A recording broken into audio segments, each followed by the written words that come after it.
نبی پاک صلی اللہ علیہ وسلم کے مدینے آنے سے پہلے ایک شخص تھا، عبداللہ بن ابی سلول اس کا نام تھا۔ تو مدینے والے لوگ اس کو اپنا پیشوا مانتے تھے، اوس بھی خزرج بھی، اس کی تاج پوشی بھی کی، بڑی اس کی منتا تھی۔ جب حضور آ گئے تو اس کا کاروبار بند ہو گیا۔ اب لوگ یہ نہیں سمجھتے کہ میں غلط ہوں، لوگ کسی کے مفادات کو ٹھیس پہنچتی ہے تو مخالفت کرنے لگ جاتا ہے۔ اب اس کے حالات جب خراب ہوئے تو اس نے پتہ کیا کیا، جھوٹ موٹ کا کلمہ پڑھ لیا۔ سمجھ آ رہی ہے باتوں؟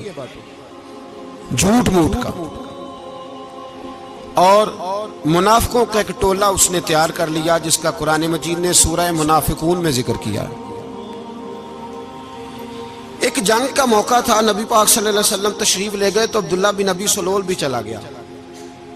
حضرت عمر فاروق رضی اللہ تعالیٰ عنہ کے ایک غلام تھے، وہ پانی لینے کنویں پہ گئے۔ ادھر سے انصار میں سے، چونکہ حضرت عمر کے غلام مہاجر تھے، انصار میں سے ایک شخص پانی لینے پہلے سے آیا ہوا تھا۔ پانی بھرنے میں کوئی اختلاف ہو گیا، جھگڑا ہو گیا، مار کٹائی تک نوبت آ گئی۔ حضرت عمر کے غلام نے کچھ چیز مار دی، اس شخص کو زخمی ہو گیا۔ اس نے پکارا، عبداللہ بن ابی سلول نے سمجھا کہ موقع اچھا ہے، دوڑا ہوا آیا اور آ کر اس نے کہا، انصار مدینہ بھاگ کے آؤ، جلدی آؤ، اور بڑے غلط جملے استعمال کیے۔ کہنے لگا اگر ان لوگوں کو تم اپنا بچا کچا کھانے کو نہ دیتے مہاجروں کو تو آج یہ تمہارے سر پہ نہ بیٹھتے۔ معاذ اللہ، ایسی باتوں پہ کہا کریں، بولے یہ روزمرہ کی گفتگو میں عادت بنائیں، کوئی ایسی بات کرنی ہو تو معاذ اللہ استغفر اللہ کہہ کے کرنی چاہیے۔ اس نے کہا کہ معاذ اللہ اب ان کو بچا کچا نہ دیں تو یہ ہمارے سر پہ نہ بیٹھتے۔ شور کیا اس نے۔ ہمارے ہاں بھی سیانے بندے پنچایت کے لوگ وہ کہتے ہیں تو اس برادری کے بچے سے ہی مار کھا ہے، پتہ ہی نہیں چلا، جا اسے مار کے آ، سر پھاڑا، یہ کار پھوڑ دے اس کا سر، اور دیکھ میں دیکھ لوں گا بعد میں جو ہوگا۔ یہ عقل مند لوگوں کے مشورے نہیں، یہ جاہل لوگوں کے مشورے۔ ناراض نہ ہونا، پر یہ نبی پاک صلی اللہ علیہ وسلم نے فرمایا ہے، حضور کا فرمان ہے۔ یہ کن لوگوں کا کام ہے؟ بول کے بتائیں، بول کے۔ پڑھے لکھے سیانے بندے اس طرح کے مشورے یہ بالکل نہیں دیتے، جاہلوں کا کام۔ پکارا، مہاجر سارے اکٹھے ہو گئے، انصار سارے آ گئے، اور جب انصار آئے تو مہاجرین کو بھی پکارا، مہاجر بھی آ گئے۔ اب وہ گتھم گتھا ہونے لگے تو کسی نے جا کے محبوب پاک کے کان میں کہا، یا رسول اللہ وہاں تو مہاجر انصار لڑنے لگے۔ وہ پرانی لڑائیاں پھر سے جاگ گئی ہیں۔ نبی پاک تشریف لائے، حضور نے وہاں لفظ بیان کیے، فرمایا یہ تم نے کیا جاہلوں جیسا کام شروع کیا ہوا ہے؟ یہ کون سا کام ہے؟ اللہ کرے ہم سب اس کام سے باز آ جائے، آمین تو کہنا۔ اور تو اس برادری دے منڈے کوئی مار کھائے؟ برادری کیا ہوتی ہے؟ برادری تو تعارف کے لیے، اونچ نیچ کہاں سے آ گئی؟ کہا میرے رسول پاک علیہ الصلوۃ والسلام نے فرمایا تم جاہلوں جیسے کام کر رہے ہو۔ صلح کرائی، بات رفع دفع کرائی، لوگ چلے گئے، معاملہ ٹھنڈا ہو گیا۔ لیکن عبداللہ بن سلول نے کہا کہ میں یہ موقع خالی نہیں جانے دوں گا۔ پھر گیا وہ اور جا کے انصار مدینہ سے کہنے لگا، ایک دفعہ جا لینے دو مدینے، تم نے میری بات نہیں نہ سنی تو جو وہاں بڑے سردار بیٹھے ہیں ان سے بات کروں گا، اور معاذ اللہ ثم معاذ اللہ ہم ان بے عزت لوگوں کو مدینے سے نکال دیں گے، وہاں صرف عزت والے رہیں گے۔ یہ غلط جملے اس نے ادا کیے جس کو قرآن پاک نے سورہ منافقون میں بیان فرمایا ہے۔ اس نے یہ بات کی۔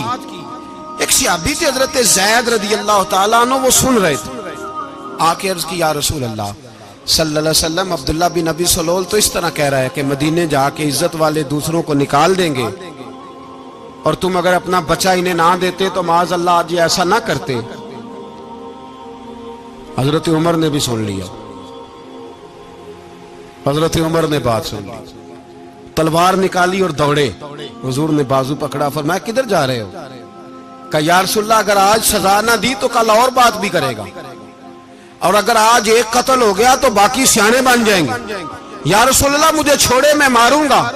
حضور نے فرمایا عمر چپ کر، وہ جھوٹ موٹ کا کلمہ پڑھتا ہے، لوگ کہیں گے کہ محمد ابن عبداللہ نے اپنے ساتھی مارنے شروع کر دیے۔ چپ کر، حوصلہ کر، صبر کر، دلیری کر۔ حضرت عمر کہتے ہیں میری حضور کے کہنے پر میں ٹھہر تو گیا، پر وہ میرے اندر جو آگ لگی ہوئی تھی ٹھنڈی نہیں ہو رہی۔ کہتے ہیں میں چپ تو کر گیا۔ نبی پاک علیہ السلام نے پوچھا عبداللہ بن نبی سلول سے، تو نے یہ کہا ہے؟ کہنے لگا حاشا وکلا، میں نے بات ہی نہیں کی۔ ہاں، اب لوگ کہنے لگے کہ زید تو نوجوان ہے، تو یہ بوڑھا آدمی ہے، چلو صحیح کہتا ہوگا۔ حضور بھی خاموش ہو گئے۔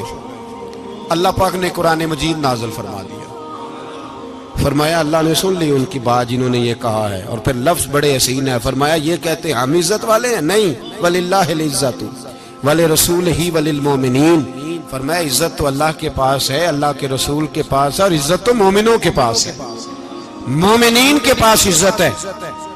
یہ قرآن پاک نے سارا مضمون بیان کر دیا کہ عبداللہ بن نبی سلول غلط کہتا ہے اور حضرت زید صحیح کہتے ہیں۔ حضور نے کچھ نہیں فرمایا، جا رہا ہے قافلہ۔ جب مدینے کی سرحد آ گئی نا، حدود مدینہ منورہ کی شروع ہوئی، تو عبداللہ کا اپنا بیٹا، اس کا نام بھی عبداللہ بن عبداللہ تھا، اپنا بیٹا اس کا بڑا مخلص جانثار غلام تھا میرے رسول پاک صلی اللہ علیہ وسلم کا۔ وہ تلوار لے کے مدینے کی حد پہ کھڑا ہو گیا اور کہنے لگا میرے باپ، تو نے اتنی بے ایمانی کے لفظ کہے کہ میں ان کو نکال دوں گا؟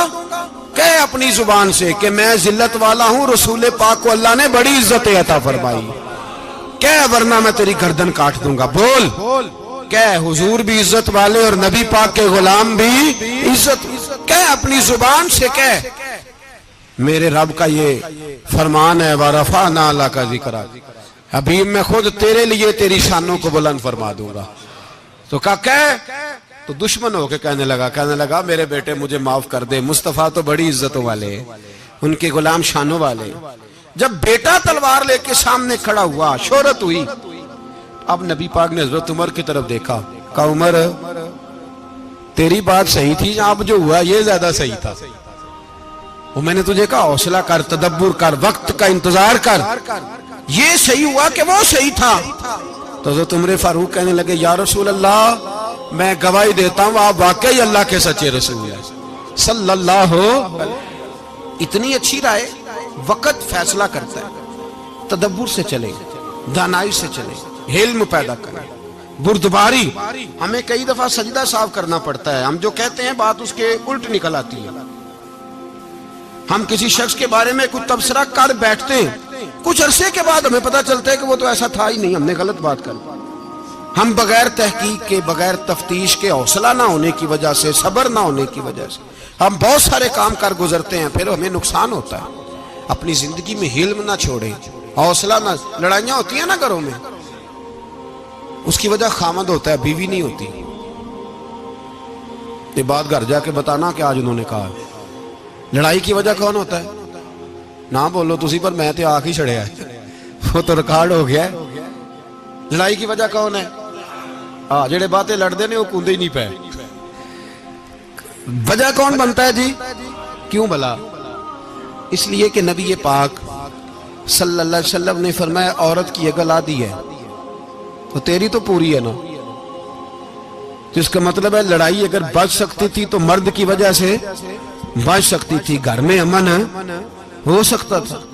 کہتے ہیں جی یہ بڑی بیوقوف ہے، میری سنتی نہیں۔ تو میں نے کہا جو اس سے بحث کر رہا ہے وہ سیانا ہے؟ بولیں، جو بحث کر رہا ہے وہ عقل مند ہے؟ بندہ تو چلو تھا وہ دانشور، شیکسپیئر، باتیں بعض اوقات اس کی کچھ ایسی ہیں۔ اس سے کسی نے پوچھا تھا عورتوں سے کون جیت سکتا ہے بحث میں، تو اس نے کہا تھا وہ جو ان سے بحث نہ کرے، جو ان سے بحث۔ تو بھائی تو وجہ اس لیے کہ حوصلہ تو نہیں کرنا تھا۔ نبی پاک علیہ السلام نے فرمایا بی بی ٹیڑھی لکڑی ہے، سیدھی کرنے کی کوشش کرو گے تو ٹوٹ جائے گی، سیدھی تو پھر کتنا بیوقوف ہے جو پتھر سے سر رگڑ رہا ہے، کتنا نادان ہے جو یہ حرکت کر رہا ہے، دریا میں چھلانگ لگا کے کہتا ہے ڈوبوں گا نہیں۔ تو بھائی حوصلہ پیدا کرے، علم پیدا کرے۔ بہت ساری ایسی باتیں کرے کہ جس میں اشتعال آئے گا، فٹافٹ 3 لفظ طلاق کے دے دیے، اب بھاگا گیا مفتی صاحب کے پاس، او ہو 4 بچوں کا کیا بنے گا؟ اور یہ بات پکی ہے کہ بچوں کو صرف ان کی ماں ہی پال سکتی ہے، ان کی ماں۔ اور بات مجھے نہیں بھولتی، ایک شخص نے بیوی کو طلاق دے کے دوسری شادی کی. اس کا بیٹا تھا 10 سال کا. تو اس نے اپنے بیٹے سے کہا کہ بیٹے بتا پرانی اماں صحیح تھی یا یہ صحیح ہے؟ اس نے کہا نہیں ابا وہ تو جھوٹ بڑے بولتی تھی، یہ صحیح ہے. وہ جھوٹی تھی، وہ جھوٹ بڑے بولتی تھی میری سگی اماں، یہ سچ بولتی ہے. اس نے کہا وہ کیسے؟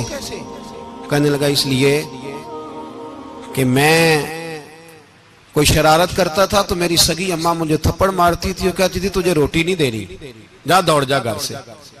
تو میں دوڑ جاتا تھا تو جھوٹ بولتی تھی نہیں دینی، پھر آدھے گھنٹے کے بعد مجھے ڈھونڈنے لگ جاتی تھی، ڈھونڈ کے لاتی تھی، پھر میری منت کرتی تھی، پھر مجھے کہتی تھی نہ مجھے ستایا کر، پھر میرا ماتھا چومتی تھی، پھر میری مرضی کا کھانا بنا کے دیتی تھی، پھر میرے منہ میں لقمے ڈالتی تھی. جھوٹی تھی، پہلے کہتی ہے نہیں دینی پھر پیچھے بھاگتی ہے. یہ سچی ہے، میں شرارت کرتا ہوں تو تھپڑ مار کے نکالتی ہے، پھر میں منتیں کرتا ہوں پر روٹی نہیں دیتی، پیر پکڑتا ہوں نہیں دیتی. سچ بولتی ہے، اپنی بات پہ ڈٹ جاتی.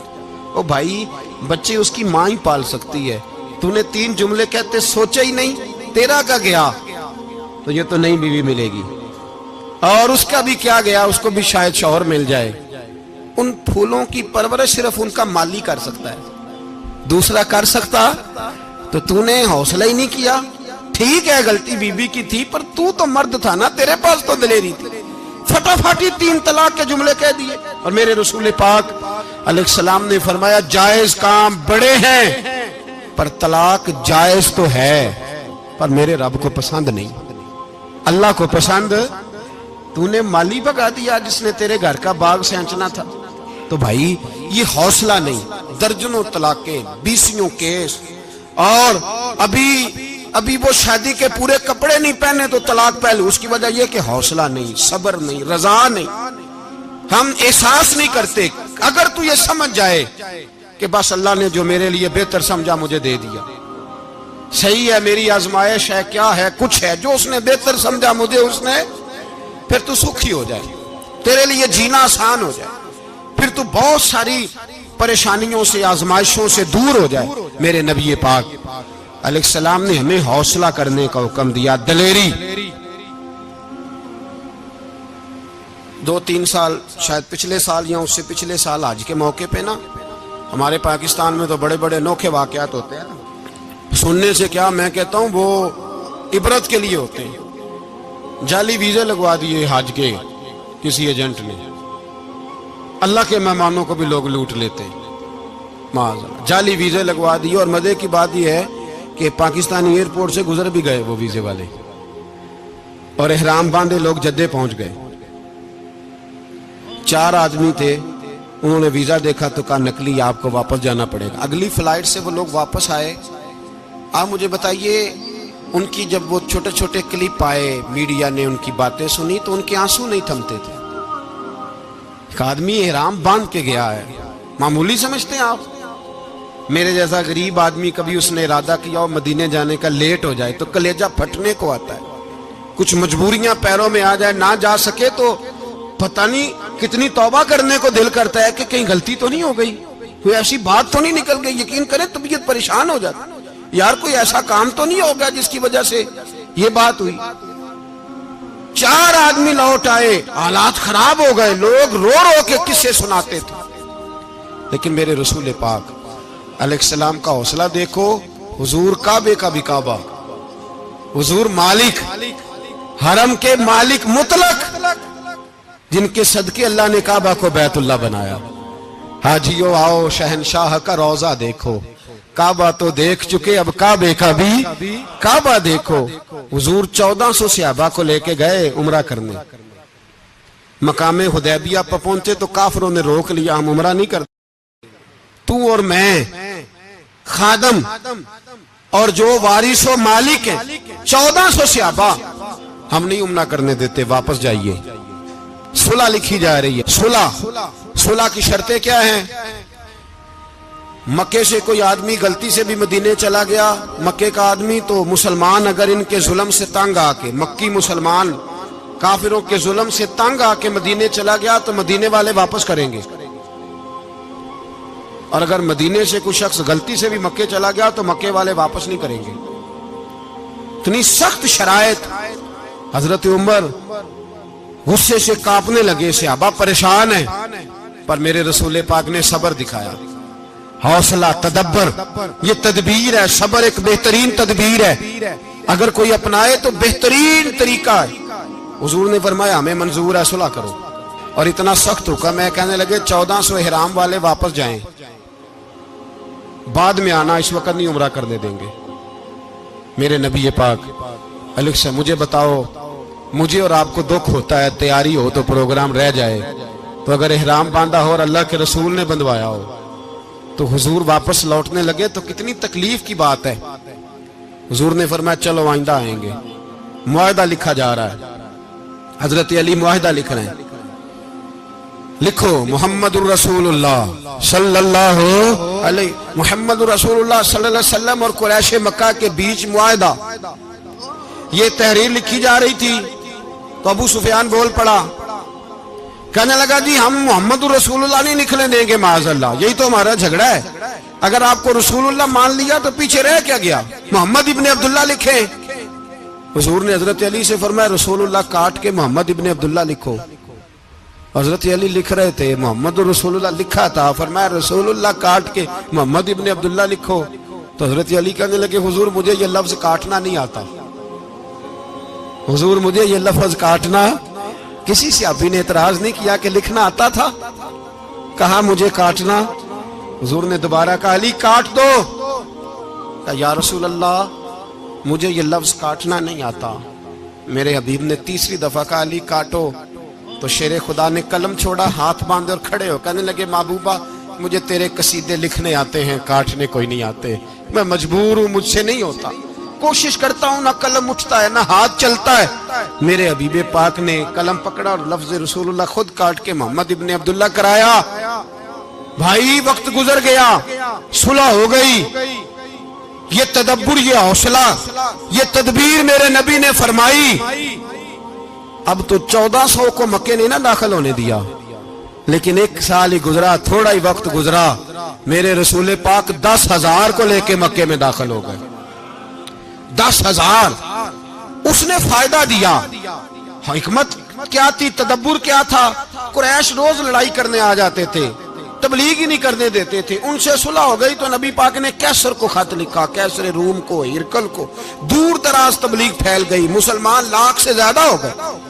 ان کی طرف سے اب وہ لڑائی بند ہو گئی. میرے حبیب پاک علیہ السلام کے حوصلے نے کمال دکھایا, اس تدبیر نے فائدہ دیا امت مسلمہ کو. 10,000 کا لشکر لے کے حضور کعبے میں داخل ہوئے. کل جو ابو سفیان کہتے تھے نا محمد رسول اللہ لکھنے نہیں دوں گا, آج وہ خود کہہ رہے تھے اشہدو ان لا الہ الا اللہ واشہدو ان محمد رسول اللہ صلی اللہ علیہ. کل جو کہہ رہے تھے کہ میں یہ لفظ نہیں لکھنے دوں گا, آج ابو سفیان کی حویلی میں لاکھوں لوگ, ہزاروں لوگ بیٹھے تھے اور سارے کہہ رہے تھے محمد الرسول اللہ محمد الرسول اللہ محمد الرسول اللہ صلی اللہ علیہ وسلم. میرے محبوب کی تدبر نے, فقاہت نے, اور پھر کمال ہوا. 1400 کہاں اور 1,44,000 کہاں. 1400 کہاں اور 1,44,000. 1400 کو نہیں جانے دیا عمرہ کرنے. میرے رسول پاک 1,44,000 کو لے کے حج کرنے چلے گئے. حضور نے حج کیا, ہر طرف لبیک لبیک کی صدائیں بلند ہوئی. یہ میرے نبی پاک کا تدبر ہے, حوصلہ ہے. اگر وقتی طور پہ حوصلہ کر جاؤ گے, دلیری کر جاؤ گے, آنے والا وقت آسان ہو جائے. حوصلہ نہیں, صبر نہیں, سکون نہیں, 2-4 باتیں, یہاں تک کہ لوگ ابا جی کی بات برداشت نہیں کرتے. ایسے جملے کہہ دیتے ہیں جو دوبارہ پلٹ کے نہیں آتے. ماں کو لفظ نہیں بولتے, باپ کی روح تک چھلنی کر دیتے ہیں وہ جملے. لیکن لوگ اس وقت حوصلہ کرنے, اور ہم پنجابی لوگوں نے تو گنجائش ہی بڑی دے دی ہے. کہتے ہیں بچہ ہے جے ایک ہی ہے, ایک میں حوصلہ کرے کی ہے ماشاءاللہ. تو اگر جوان ہو گیا تو کہتے ہیں گرم خون ہے, مکہ کب. اگر بوڑھا ہو گیا تو کہتے ہیں بوڑھوں میں حوصلہ نہیں ہوتا, نہ بچے میں نہ تو کس میں حوصلہ ہوگا؟ بولے کسی میں بھی نہیں. چھٹی سب کو فتویٰ مل گیا نا, یہ بچہ ہے جی, ابھی یہ تو بچہ ہے, آپ تو سیانے بیانے ہیں, یہ بچہ ہے. کمال ہو گئی ہے بھائی, کیا مطلب ہے بچہ ہے؟ بچے کو سارا پتا ہے, ہر چیز اسے آتی ہے, حوصلہ کرنا ہی نہیں آتا. اور پھر کہہ دیا وہ تو گرم خون ہے. وہ کیا بات کرتے ہو, گرم خون؟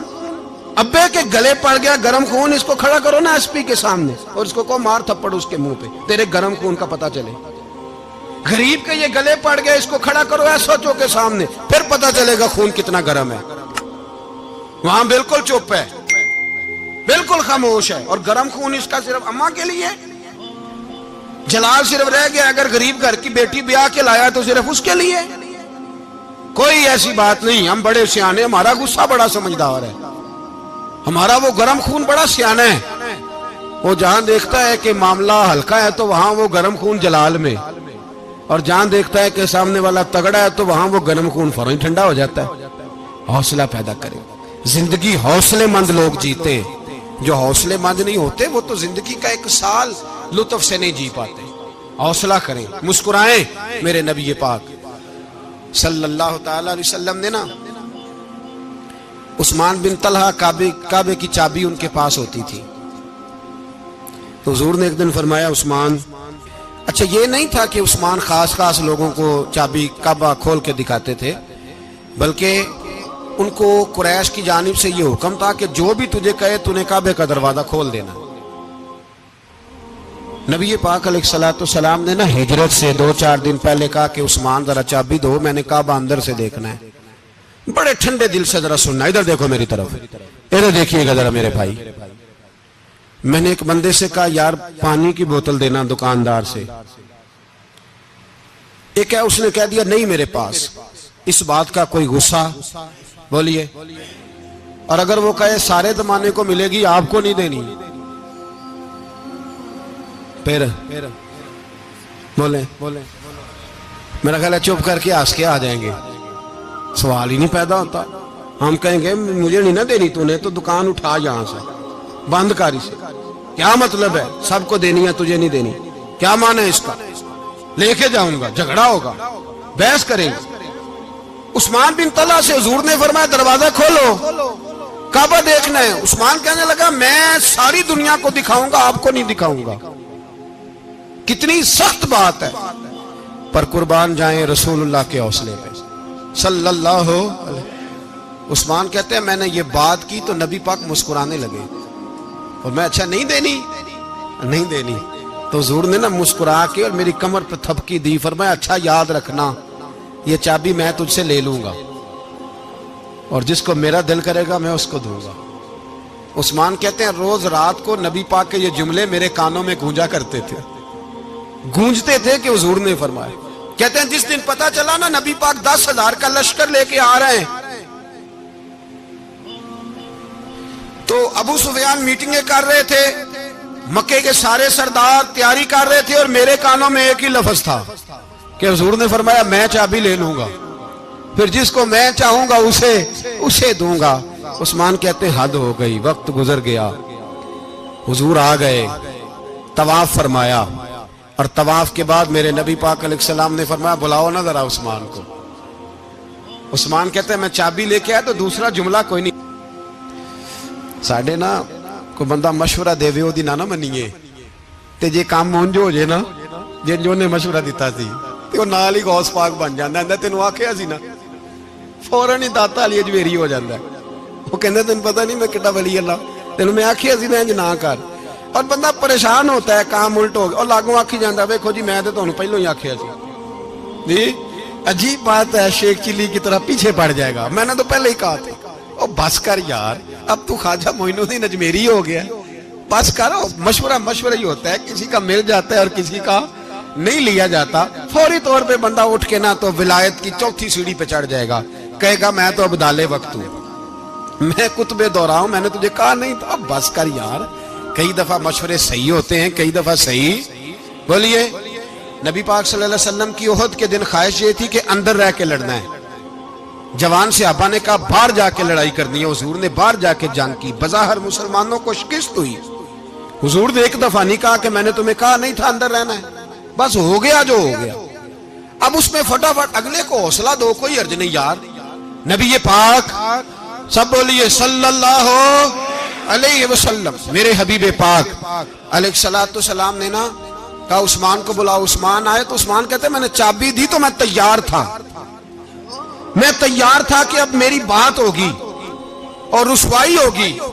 لیکن کہتے ہیں قربان جائیں مصطفیٰ نے تو یہ جملہ بھی نہیں کہا کہ میں نے تجھے کہا نہیں تھا، یہ بھی نہیں کہا. حضور نے چابی لی، کعبے کے بت صاف کیے، نماز پڑھی، واپس آئے. فرمایا عثمان میرا وعدہ تھا تیرے ساتھ کہ جس کو میں چاہوں گا چابی دوں گا، یہ لو چابی میں تجھے ہی دینا چاہتا ہوں، لے لو رکھ لو.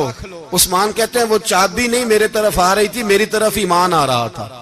وہ چابی نہیں آ رہی، ایمان آ رہا تھا میری جانب. کہتے ہیں میرے ہاتھوں میں چابی آئی اور میری زبان پہ کلمہ توحید جاری ہو گیا. بھائی تدبر، حوصلہ، صبر، رضا. ہمیں تو ٹائم بھی نہیں گزارنا آتا. گھر کا ماحول، گھر کے اندر رہ کے لوگ دکھی ہیں، اس لیے کہ ہماری طبیعتوں میں حوصلہ نہیں، ایک منٹ کے لیے نہیں، ایک سیکنڈ کے لیے بھی ہم یہ برداشت نہیں کرتے کہ چلو تھوڑا انتظار کریں، وقت کو دیکھیں، موقع کو دیکھیں. میرے نبی پاک علیہ الصلوۃ والسلام پہ اتنی مصیبتیں آئیں کہ پہاڑ پہ آتی تو وہ ریزہ ریزہ ہو جاتے، لیکن کسی مقام پر بھی حضور علیہ الصلوۃ والسلام شکوہ کرتے نظر نہیں آتے. ہم غریبی کا رونا روتے ہیں، ہر چوتھا آدمی کہتا ہے بڑا غریب ہوں، لیکن میرے نبی پاک علیہ الصلوۃ والسلام نے چوتھے دن کھجور کھائی، سرکہ کھایا ہے اور موٹے بان کی چارپائی پہ آرام کیا. حضرت عمر نے کہا حضور کتنی تکلیف ہے؟ فرمایا عمر کوئی تکلیف نہیں، تھوڑا سا تو وقت ہے، جنت میں جائیں گے، ساری نعمتیں اللہ نے ہمارے لیے تیار کی ہوئی ہے. راضی بالرضا، راضی بالرضا، کوئی کسی قسم کا مسئلہ نہیں. ہمیں آزمائشیں آتی ہیں، تکلیفیں آتی ہیں، بیماریاں آتی ہیں، لوگ چھوٹی چھوٹی بات پر پریشان ہو جاتے ہیں، ذرا ذرا سی بات پر شکوہ کرتے ہیں. میرے رسول پاک علیہ السلام نے فرمایا جب میرا رب کسی کو بیمار کرتا ہے تو 2 فرشتوں کو بھیجتا ہے، جاؤ میرے بندے کی تیمارداری کر کے آؤ. اللہ اکبر، خود رب بھیجتا ہے، جاؤ میرے بندے کی. تو مجھے بتائیے جب اللہ بھیجے تو پھر تندرست خوش نصیب ہوا کہ بیمار؟ جی تندرست پھر خوش نصیب کون ہوا؟ میرے نبی پاک صلی اللہ علیہ وسلم نے فرمایا رب 2 فرشتے بھیجتا ہے، فرماتا ہے پتہ کر کے آؤ میرے بندے کا اس کا کیا حال ہے، حالانکہ اللہ سارا ہی جانتا ہے. فرشتے آتے ہیں، واپس جاتے ہیں، رب کریم پوچھتے ہیں بتاؤ میرا بندہ کیا کہتا تھا؟ اللہ تجھے سارا ہی پتہ ہے، پر ہم سے پوچھتے تو بتا دیتے ہیں. وہ یہ کہتا تھا کہ میں اپنی رب کی رضا پہ بڑا ہی راضی ہوں. وہ تیری حمد کر رہا تھا، تیری تعریف کر رہا تھا، تیرا شکر کر رہا تھا، تیرے لیے کلمات حمد بیان کر رہا تھا. تو میرے نبی پاک علیہ السلام فرماتے ہیں، اللہ فرشتوں سے فرماتا ہے سنو پھر اگر میں اپنے بندے کو اس بیماری میں شفا دوں گا تو اس تندرستی سے زیادہ اچھی تندرستی دوں گا جو پہلے اسے عطا کی ہوئی تھی، پہلے سے اچھی صحت دوں گا. اور اگر اسے اس بیماری میں موت دوں گا تو پھر مرتے ہی اس کے لیے میں جنت کا فیصلہ فرما دوں گا. بھائی جب تو راضی بالرضا رہتا ہے، راضی بالرضا، بڑی سادی سی بات ہے بھائی. آپ گھر گئے روٹی مانگی تو اگر کسی نے کہا نا کہ اتنی تھکاوٹ ہے ٹائم پہ آیا کریں اس وقت، تو روٹی تو وہ بھی مل گئی پر اس میں لذت، وہ سکون نہیں، وہ سکون نہیں. میری اماں جی سالن پکا کے رکھ لیتی تھی تو روٹی جب بھی کوئی مانگتا تھا تو تازی بنا کے دیتی تھی، ان کی طبیعت تھی. تو میں اکثر ان سے کہتا کہ اماں جی پکا کے رکھ دیا کرو. تو کہتے تمہیں خوشی نہیں ہوتی جب تمہاری اماں تازی پکا کے دیتی ہے؟ خوشی ہوتی ہے، طبیعت میں خوشی ہوتی ہے. ان کا مزاج تھا، ذوق تھا، تو ہم سمجھتے تھے یار یہ بڑی سعادت کی بات. تو آپ گھر گئے رات کو تو گھر والوں سے کہا روٹی، تو فوراً اٹھے فوراً، اور انہوں نے کھانا تازہ بنایا اور ساتھ یہ بھی کہا باہر سے نہ کھایا کرے بندہ بیمار ہو جاتا ہے. کتنی ٹھنڈک پہنچتی ہے آدمی کے دل کو، سکون ملتا. تو بھائی بیماری تو آپ نے کاٹ لی لیکن ساتھ کہو ہو بڑا بیمار ہوں، میں نے تو اتنے گناہ بھی نہیں کیے، ظلم بھی نہیں کیا، کسی کو کچھ بھی. اب بیماری تب بھی کٹ گئی پر بڑی آزمائش، مریض ڈاکٹر کے گلے پڑ رہا ہے، اس کے لواحقین جھگڑے کر رہے ہیں، بیماری وہ بھی کٹ گئی. اور ایک بیمار وہ ہے جو چارپائی پہ لیٹا ہے اور کہتا ہے جس طرح میرا اللہ راضی اسی طرح میں بھی راضی. تو بیماری اس کی بھی کٹ گئی. حضرت یونس علی نبینا علیہ الصلوۃ والسلام نے ایک دن حضرت جبریل امین ملنے آئے تو جناب یونس علیہ السلام کہنے لگے اے جبریل اللہ کے نیک بندوں میں جو اللہ کو اس وقت سب سے زیادہ پسند ہے نبیوں کے بعد، توجہ کرنا بات پر، جو سب سے زیادہ اللہ کو پسند ہے نبیوں کے بعد ولیوں میں، اور سب سے زیادہ اللہ جس کو اللہ کی بارگاہ میں عبادت گزار لکھا جاتا ہے، میری اس بندے سے ملاقات کرا۔ تو حضرت جبریل نے جناب یونس علیہ السلام کو ساتھ لیا تو ایک شخص کے پاس پہنچے جو آنکھوں سے اندھا تھا، دونوں ہاتھ اس کے سلامت نہیں تھے اور پورے جسم میں پیپ جاری تھی، ریشہ تھا۔ جب جا کے السلام علیکم کہا نا حضرت یونس نے، اس نے وعلیکم السلام کے بعد پہلا لفظ پتہ کیا کہا؟ اس نے کہا یا اللہ تیرا شکر ہے، یا اللہ تیرا، آپ بھی ادا کریں اللہ کا شکر، یا اللہ تیرا، اللہ تیرا شکر ہے۔ تو حضرت یونس علیہ السلام کہنے لگے تو شروع سے اس طرح کا ہے، نابینا بھی اور ہاتھوں سے معذور بھی اور سارا جسم شروع سے؟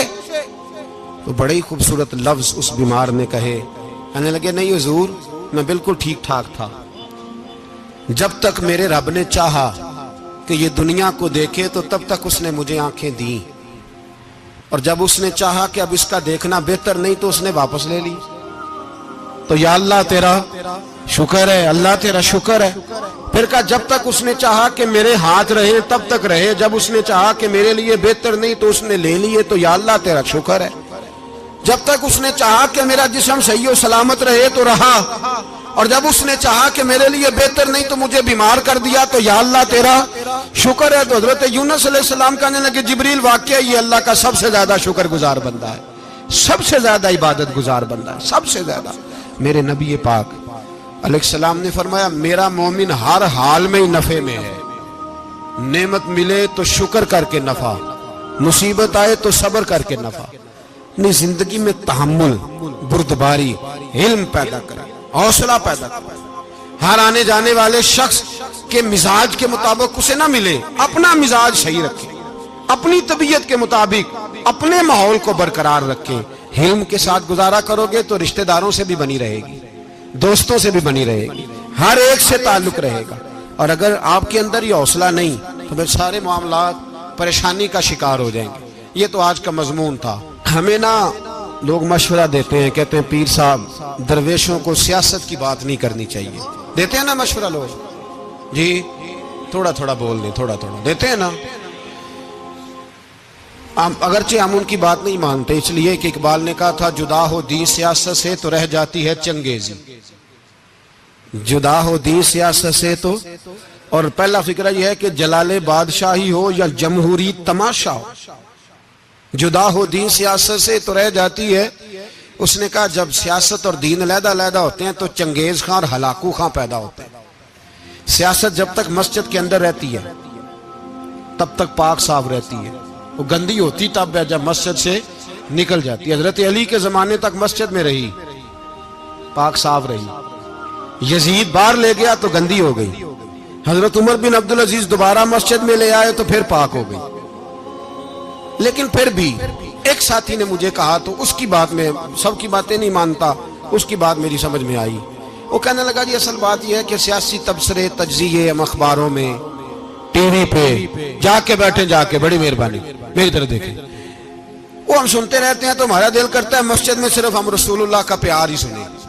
تو میں نے کہا یار تیری بات دل کو لگتی ہے، یہ بات صحیح ہے، چلو یہ نیت اچھی ہے، یہ تیرا نظریہ ٹھیک ہے، مان گئے ہم۔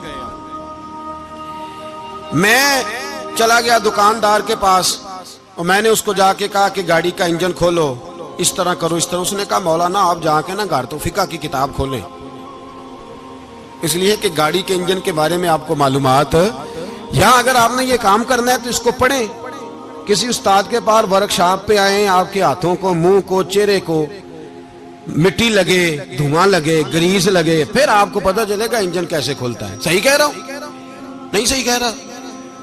دعا گلا تو یہاں کر چڑی جائے، صحیح کہہ رہا ہوں جی۔ اگر مولوی کو اجازت نہیں سیاست کی بات کرنے کی، اور مولوی کو اجازت نہیں کہ انجن کی بات کرے، تو سیاستدان کو اجازت ہے دین کی بات کرنے کی۔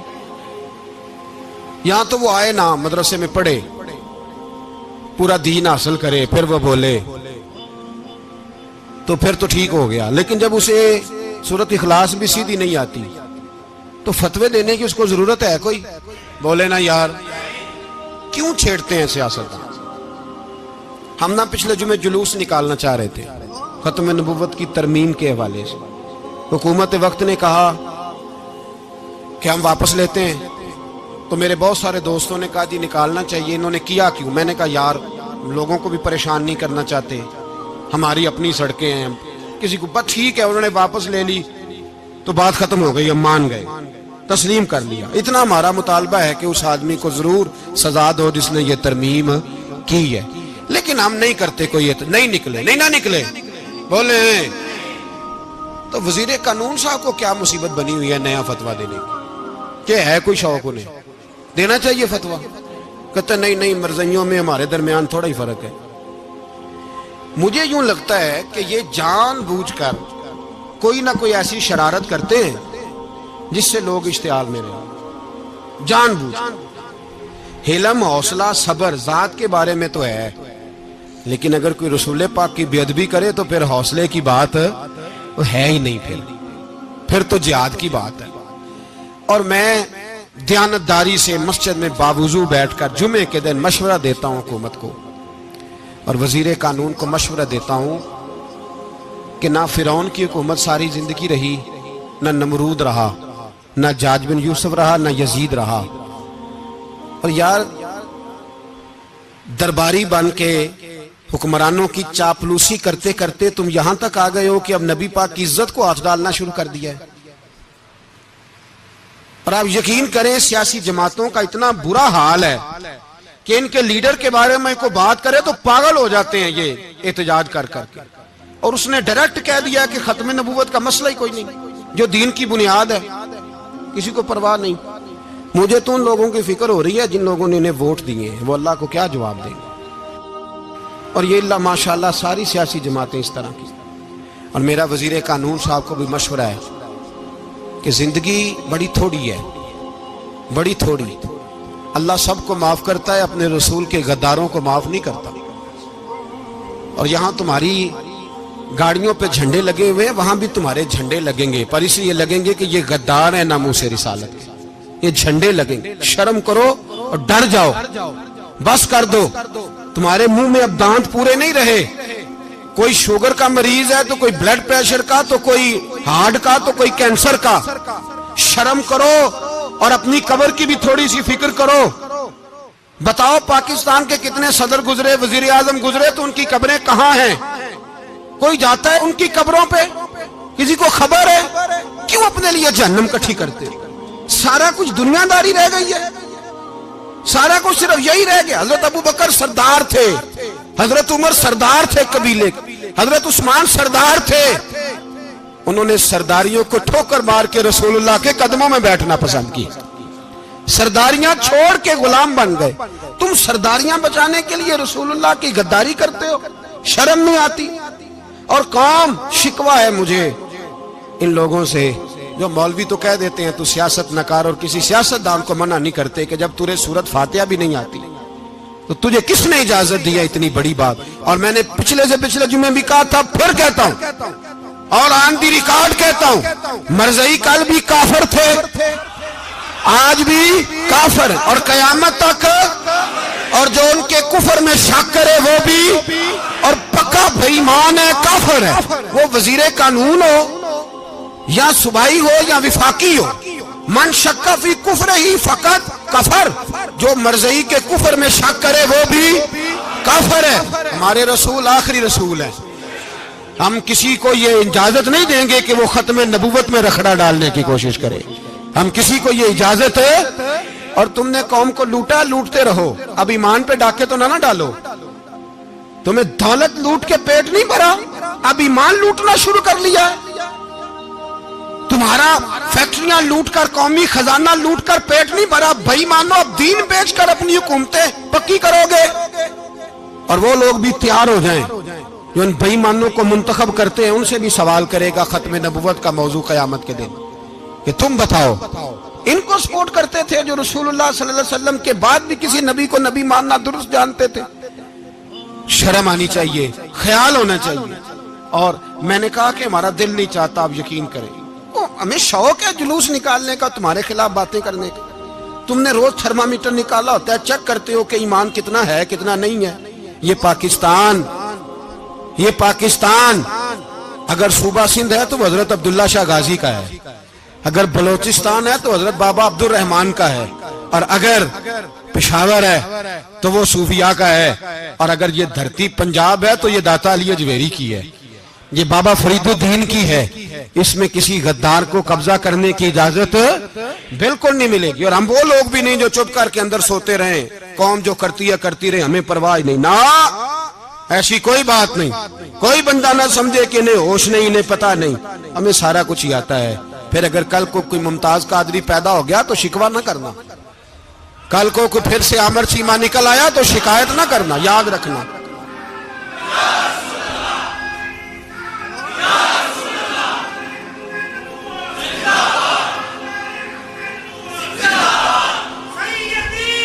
تو میرے بھائی کھل کے بولے یا نبی رسول کے صلی اللہ۔ تو یہ مشورہ،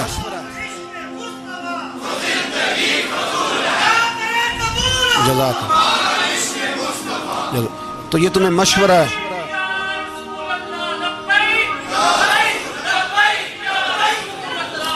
میری بات سنیں، یاد رکھیں، یہ لوگ بعد میں پچھتاتے ہیں، پھر مناظرے کراتے پھرتے ہیں، اس نے صحیح کیا کہ غلط کیا، پھر انہیں ہوش آتی ہے بعد میں، پھر ان کے حواری نکل نکل کے میدانوں میں دلیلیں دیتے ہیں۔ اس لیے ہمارا مشورہ ہے انہیں کہ یہ اپنی حد میں رہیں، اور جو کام تمہارے ذمہ، میں نے کہا نا تم نے بڑا لوٹا، یہ قوم روز تمہیں موقع دیتی ہے لوٹنے کا، یہ موقع دیتی ہے، تو تم نے دولت لوٹ کے پیٹ نہیں بھرے، اب ایمان لوٹنے کے چکر میں آ گئے ہو۔ یاد رکھو، مسلمان گناہگار ہیں، غدار نہیں ہیں۔ تمہیں دولت لوٹنے کا تو شاید موقع مل گیا ہے، پر ایمان لوٹنے کا موقع نہیں ملے گا، تو اس لیے اس کو لگام دو۔ اور ویسے بھی کتا جو پالتو ہوتا ہے نا، اس کو گھر کے اندر سنگلی سے باندھ کے رکھنا چاہیے۔ یہ تمہارے بوٹ چاٹتے ہیں، بھونکتے ہیں، تمہارے حق میں وزارتیں لیتے ہیں، ہم نے تو کوئی وزارت نہیں لی تم سے، اور نہ ہمیں شوق ہے اس لیے کہ ممبری کیا کرنی ہے جس کو ممبر رسول عطا کر دیا جائے، اس نے کیا کرنی ہے یہ ممبریاں جس کو پکا پکا ممبر رسول دے دیا جائے، تو اس لیے اس سے باہر آؤ۔ میں نے کہا بڑے بڑے نمرود، فرعون، قارون دفن ہے، تمہارا بھی نام تک نہیں ہوگا، بالکل نام نہیں ہوگا۔ اس لیے ہمارا مشورہ، اور آپ لوگ بھی آئے نا یہ اگلے سال، تو ان کو کھڑا کر کے پوچھ لینا، اسلامی جمہوریہ پاکستان کا تم نے ایم پی ایم نے بننا ہے، پہلا کلمہ ہی صحیح سنا دو، چلو خدا کا واسطہ یہی بتا دو کہ تمہیں نماز بھی ڈھب سے آتی ہے کہ نہیں، اور آپ کی موج ہے، آپ بٹھا لیتے ہیں سر پہ، کیا کریں، سمجھانے والے مفت گناہگار ہو گئے اور بہکانے والے سب تمہارے یار ہو گئے۔ اس لیے یہ چھیڑتے ہیں جان بوجھ کے، اور پھر جب کوئی ممتاز قادری علیہ رحمہ پیدا ہوتے ہیں پھر انہیں دشواری ہوتی ہے، پھر ان کا جینا مشکل ہو جاتا ہے، یہ موقع دیتے ہیں، پتہ نہیں کس کے ایجنڈے پہ عمل کر رہے ہیں۔ میرا سوال یہ ہے، میں نے پچھلے جمعے پھر میرا سوال ہے کہ میں پوچھتا ہوں اس آدمی کو ضرورت کیا ہے ختم نبوت پر بات کرنے، جب امت مسلمہ کے متفق کا فیصلہ ہے کہ مرزائی کافر، اسمبلی نے بل پاس کر دیا کہ مرزائی ان کو اقلیت قرار دے دیا، اور جب سے وہ اقلیت بنے نہ ہم نے ان کی عبادت گاہ جلائی، نہ ہم نے ان کو قبروں سے نکالا، نہ ہم نے، بس ٹھیک ہے جیسے عیسائی رہتے ہیں، یہودی سے کس ملک میں رہتے ہیں وہ بھی رہیں، اقلیت بن کے رہے، کوئی اعتراض، پر تم انہیں کھینچ کھونچ کے کیوں قریب کرتے ہو؟ تمہارا کیا جرانہ ہے ان کے ساتھ، بتاؤ تو صحیح۔ ان لوگوں سے ان کو چاہیے اپنے منہ میں لگام ڈالیں، اور اگر نہیں ڈالیں گے پھر انشاءاللہ ڈالی جائے گی، اور بڑی تگڑی ڈلے گی، اور پھر ایسی ڈلے گی ایسی ڈلے گی۔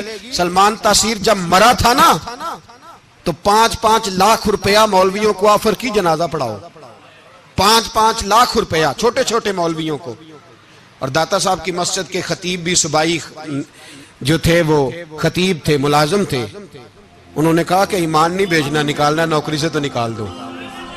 اور بادشاہی مسجد کا مولوی جس کا پتہ نہیں چلتا کبھی کدھر چلا جاتا ہے کبھی کدھر، یہاں تو وہ بھی کھڑا ہو گیا، اس نے کہا نا ایمان نہیں بیچنا۔ گورنر ہاؤس کی مسجد کا امام کہنے لگا کہ بخشا جانا نہ جانا یہ تو رحمت الہی کا معاملہ ہے، پر اتنا گندا جنازہ نہیں پڑھنا، اتنا گندا جنازہ نہیں ہم پڑھیں گے، مرنے کے بعد تمہارے جنازے نہیں پڑھے جاتے، تمہاری قبریں خراب ہوتی ہیں، کدھر ہیں تمہاری دولتیں؟ اور وہ مولوی آج تک پتہ ہی نہیں کدھر گیا جس نے اس غلیظ کا گندا جنازہ پڑھایا. تو بھائی اپنی قبر حشر کو جب جہاں تمہارے جنازے نہیں پڑھے جا رہے تو وہاں تمہارا کیا حال ہوگا. اس لیے ان لوگوں کو چاہیے کہ اپنی زندگی اس طرح گزاریں کہ کچھ نہ کچھ منہ لے کے سرور کائنات کے پاس چلے جائیں، ورنہ ایسا نہ ہو کہ یہاں بھی پھٹکار اور وہاں بھی پھٹکار. اس لیے ہمارا مطالبہ ہے حکومت سے کہ شرم کرو اور ایسے بھائی مانوں کو، کالے ناگ جو تم نے بھرتی کیے ہوئے ان کو نکالو، اور اگر تعریفیں کروانی ہو، تلوے چٹوانے ہو تو اندر کمروں میں ان سے چٹوا لیا کرو. ان سے کہو کہ یہاں ہماری نوکری کرو، باہر نکل کے رسول اللہ صلی اللہ علیہ وسلم کے دین کے بارے میں گفتگو نہ کرو. اس لیے کہ اللہ تبارک و تعالیٰ نے اس دین کے اندر بڑا حسن اور بڑا جذبہ رکھا ہوا ہے، بڑا وقار ہے. ہمارا مطالبہ ہے حکومت سے کہ ختم نبوت کے مسئلے پر کوئی سیاستدان گفتگو نہ کرے. آپ تائید کرتے ہیں اس بات کی؟ اس پر کوئی سیاستدان کوئی گفتگو. ہمارے پاس بڑے تماشے ہیں سیاست کرنے کو، باقی تماشوں پہ سیاست کرو. یہ رسول اللہ کی ناموس کا معاملہ ہے، یہ چھیڑنے کی تمہیں اجازت. مجھے سمجھ نہیں آتی یار، جب بات ختم ہو گئی، اسمبلی نے بل واپس لے لیا، تو صوبائی وزیر قانون کو آخر تکلیف کیا ہے؟ آپ کے پاس جواب ہے کوئی اس بات کا؟ یہ بات ختم ہو گئی، ہم نے جلوس نہیں نکالا، چھوڑ دیا، خاموش ہو گئے. علماء نے میٹنگیں بلائی تھی، کینسل کر دی، ٹھیک ہے جی بات. اب دوبارہ سے کیوں چھیڑتے ہو؟ پھر کہتے ہیں احتجاج ہوتا ہے، شور ہوتا ہے. تم خود ایسی حرکتیں کرتے ہو جس سے افراتفری پیدا ہوتی ہے. یہ ملک رسول اللہ کے نام پہ بنا ہے اور قیامت تک یہاں وہی ہوگا جو میرے رسول پاک صلی اللہ علیہ وسلم کی رضا ہوگی، اور نبی پاک کے قانون کے خلاف کوئی قانون یہاں چل سکتا؟ اللہ ہمیں سمجھنے کی توفیق عطا فرمائے.